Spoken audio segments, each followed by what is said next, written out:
এত নিয়ে নওজওয়ান জওয়াকেরা, হে আমার মুরব্বিয়ানেরা, বাবারা শুনে খেয়ে দিন না, বাবারা জিনিয়ে খেয়ে দিন না। আমার আল্লাহ সেই সময় জিবরাইলকে বললেন, যাও একটু আসমানে ঘুরে ঘুরে দেখাও। আমার নবী 7টা আসমান ঘুরে ঘুরে ঘুরে দেখলেন। আমার নবীকে বলা হলো, যান আপনি একটু যান, জাহান্নামার একটু পরিবেশটা আপনি দেখে আসুন। আমার নবী জাহান্নামার দরজার সামনে গিয়ে হাজির হলেন। দরজার সামনে গিয়ে যখন পৌঁছালেন, সে সময় আল্লাহর আযাবের মালায়, আল্লাহর আযাবের ফেরেশতারা আমার নবীকে দেখে সম্মানে তারা দাঁড়িয়ে পড়েছিলেন। তারা বলেছিল, বালাগাল উলা বিকামালিহি কাসাবাত তুজা বিজামালিহি হাসনাত জামিউ খিসালিহি সাল্লু আলাইহি ওয়া আলিহি। সমস্ত ফেরেশতারা উঠে দাঁড়িয়েছে, কিন্তু একটা ফেরেশতার ভিতরে অহংকার ছিল। সে আমার নবীকে দেখে দাঁড়ালো না। আমার রাসূলুল্লাহকে দেখে এসে বেপরোয়া ভাব, তার মনটা নরম হলো না। আমার নবীকে দেখে দাঁড়ালো না, আমার নবীকে দেখে উঠলো না, আমার নবীকে দেখে সম্মান দিল না।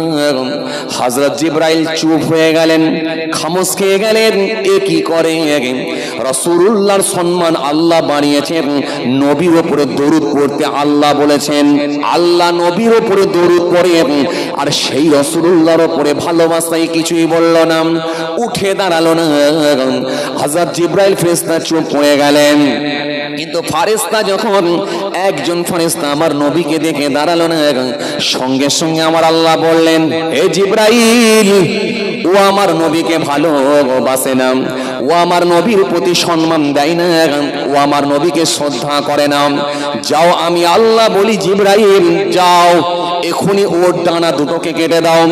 ওর ডানাগুলোকে কেটে দিয়ে ওই ফেরেশতাকে অন্ধকার জায়গায় নিক্ষেপ করো। হযরত জিবরাইল ফেরেশতা রাগান্বিত হলেন, হযরত জিবরাইল ফেরেশতা রেগে গেলেন।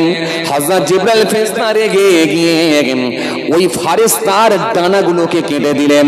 ডানাগুলোকে কেটে দিয়ে অন্ধকার জায়গায় নিক্ষেপ করলেন, অন্ধকার জায়গায় ছুঁড়ে ফেলে দিলেন, কারণ নবীর উপরে ভালোবাসা ছিল না বলে।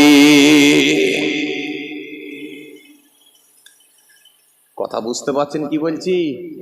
হ্যাঁ, যে ফেরেশতার ভেতরে অহমিকা প্রকাশ পেল, কারণ রাসূলুল্লাহকে ভালোবেসে দাঁড়াতে হবে কেন? নবীর প্রতি শ্রদ্ধা দেখাতে হবে কেন?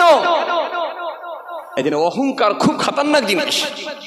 যার ভেতরে ঢুকেছে ধ্বংস তার জন্য নিশ্চিত। এই অহংকার আর হিংসা, এটা যার ভেতরে ঢুকেছে, অহংকার আর হিংসা, এটা একেবারে ধ্বংস নিশ্চিত। এই জন্য আল্লাহ রাব্বুল আলামিন কোরআনে কারীমের মধ্যে বললেন, ওয়াদ্দা কাসীরুম মিন আহলিল কিতাব লাউ ইয়ারুদ্দুনাকুম মিন বা'দি ঈমানিকুম কুফফার হাসাদাম মিন ইনদি আনফুসিহিম মিন বা'দি মা তাবাyyana লাহুমুল হক ফাআফু ওয়াসফাহু হাত্তা ইয়াতিয়াল্লাহু বিআমরিহি ইন্নাল্লাহা আলা কুল্লি শাইইন কাদির। আল্লাহ কোরআনে কারীমের মধ্যে বললেন, ওয়াদ্দা কাসীরুম মিন আহলিল কিতাব লাউ ইয়ারুদ্দুনাকুম মিন বা'দি ঈমানিকুম কুফফার। কষ্ট হচ্ছে আপনাদের? জোরে বলেন।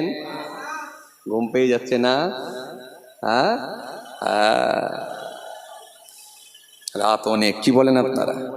হ্যাঁ, রাত অনেক না? রাত অনেক, ঘুম পাওয়ারই কথা। ও আল্লাহ, একটা পার হয়ে গেছে তো। হ্যাঁ, হা, তাহলে দোয়া কর দি নাকি গো?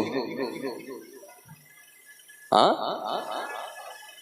বলে না, একটু হোক, একবার তাকবীর দেন তো দেখি। নারে তাকবীর, সবাই মিলে দেন নারে তাকবীর। ওয়েদার মেঘলা বলে দিনের বেলা রোজা রেখেছিলেন নাকি? আওয়াজ কম কেন? একদম, একটু সবাই মিলে জোরে আওয়াজ করে দেন না নারে তাকবীর। সিলসিলা মুজাদ্দিদ জামান দাদা পীরের হক সিলসিলা নার তাকবীর। খাজুরডাঙ্গা গ্রামের 62 সালে শহর নার তাকবীর। মাশাআল্লাহ মাশাআল্লাহ। এই জন্য আমি আপনাদের প্রথমে কি বলেছিলাম, পাপ মুক্ত মানুষ হয়ে যান, পাপ মুক্ত মানুষ হলে আমার আল্লাহর সঙ্গে ট্রানজাকশন তৈরি হবে। আর যদি পাপ মুক্ত জীবন যদি না তৈরি করতে পারে, তাহলে টুপি পরা হবে, পাঞ্জাবি পরা হবে, এখানেও সার্ভিস দেবেন। আর কি বলে খাজুরডাঙ্গা বাজারে গিয়ে লটারির দোকানেও সার্ভিস দেবেন। মনে রাখবেন কোনোদিন কিন্তু আমার আল্লাহর সঙ্গে কানেকশন যোগাযোগ থাকবে না। এই জন্য ভাইরা আমার, বাবাজিরা আমার, যে কথা আপনাদের বোঝাতে চাইছিলাম, এই জন্য ফারিস্তা অহমিকা ঢুকে যাওয়ার জন্য আল্লাহ বললেন যাও ওর ডানা দুটো কেটে দিয়ে ওকে অন্ধকার জায়গায় নিক্ষেপ করে দাও। এই জন্য যার ভেতরে অহংকার আছে সে নাজাত পাবে না, যার ভেতরে হিংসা আছে সে নাজাত পাবে না।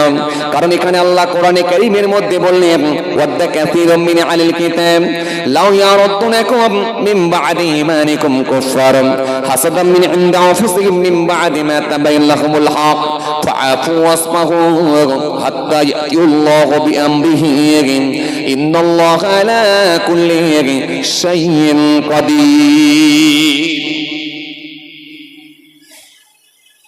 আল্লাহ কোরআনে কারীমের মধ্যে বললেন আহলে কিতাবদের অনেকেই চায় ঈমান আনার পর তোমাদেরকে কুফরি অবস্থায় ফিরিয়ে নিতে।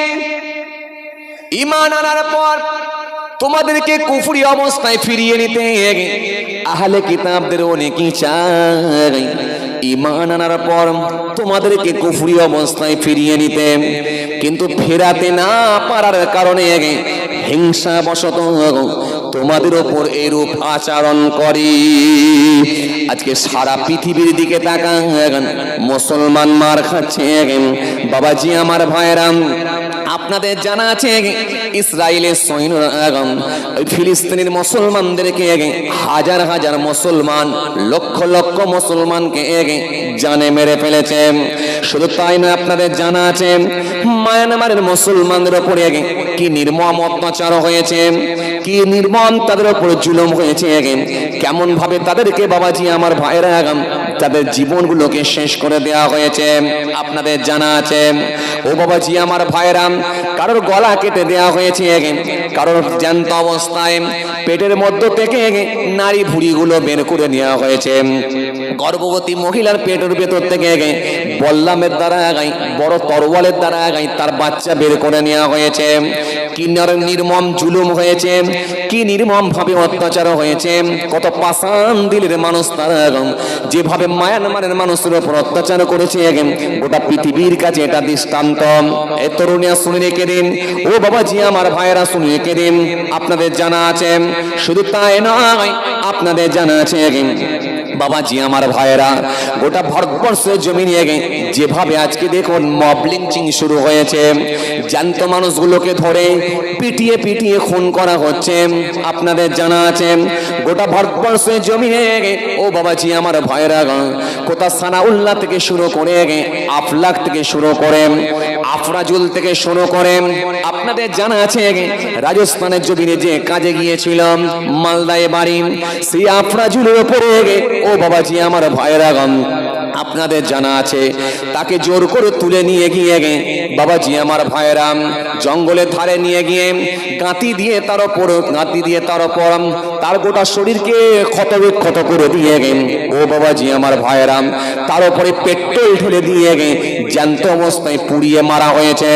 শুধু তাই নয়, সারা দেশ জুড়ে, সারা বাংলা জুড়ে আনিস খান থেকে শুরু করে যেভাবে নিরীহ মুসলমানগুলোকে মারা হয়েছে, একটা দুটো তিনটে নয়। আমরা দেখতে পাই কিছু হিংস্র পশুর ন্যায় কিছু মানুষ, তাদের চাল চলন, তাদের কথাবার্তা গুলো হিংস্র পশুর ন্যায় হয়ে গিয়েছে। তারা ধর্মের স্লোগান দিয়ে, জয় শ্রীরামের ধ্বনি দিয়ে নিরীহ মুসলমানগুলোকে নিরীহ মুসলমানগুলোকে হত্যা করেছে। একটা দুটো তিনটে নয়, হাজার হাজার। কারোর বাড়ি ভেঙে দেওয়া হয়েছে, দোকান ভেঙে দেওয়া হয়েছে, মাদ্রাসা ভেঙে দেওয়া হয়েছে, ও বাবাজি মসজিদ ভেঙে দেওয়া হয়েছে। এখানে অন্য কিছু কারণ নয়, একটাই কারণ, সেটা হলো হিংসা। আল্লাহ বললেন তোমরা ঈমান আনার পর হিংসা বশত তোমাদের উপরে এরূপ অত্যাচার করে, এইরূপ জুলুম করে, এই জন্য আমি আল্লাহ বলি তোমরা তাদেরকে ক্ষমা করো এবং এড়িয়ে চলো, দূরে থাকো যতক্ষণ না আল্লাহর নির্দেশ হয়। এজন্য আমাদের কাজ হলো ক্ষমা করে দেওয়া, আমাদের কাজ হলো তাদের থেকে এড়িয়ে চলা। সূরা হুজুরাতের মধ্যে 11 নম্বর আয়াত দিয়ে বললেন আমার আল্লাহ, তোমরা একটা সম্প্রদায় আর একটা সম্প্রদায়কে যেন তোমরা একটা সম্প্রদায় আর একটা সম্প্রদায়কে যেন তোমরা বিদ্রুপ করো না। হতে পারে বিদ্রুপকারীদের চেয়ে তারা উত্তম।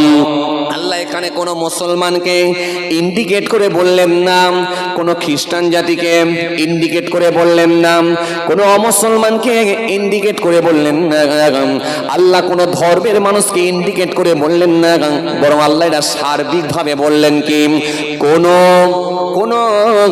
কমিউনিটি যেন অন্য কোনো কমিউনিটিকে যেন বিদ্রুপ না করেন। তোমরা একটা সম্প্রদায় যেন আর একটা সম্প্রদায়কে যেন তোমরা বিদ্রুপ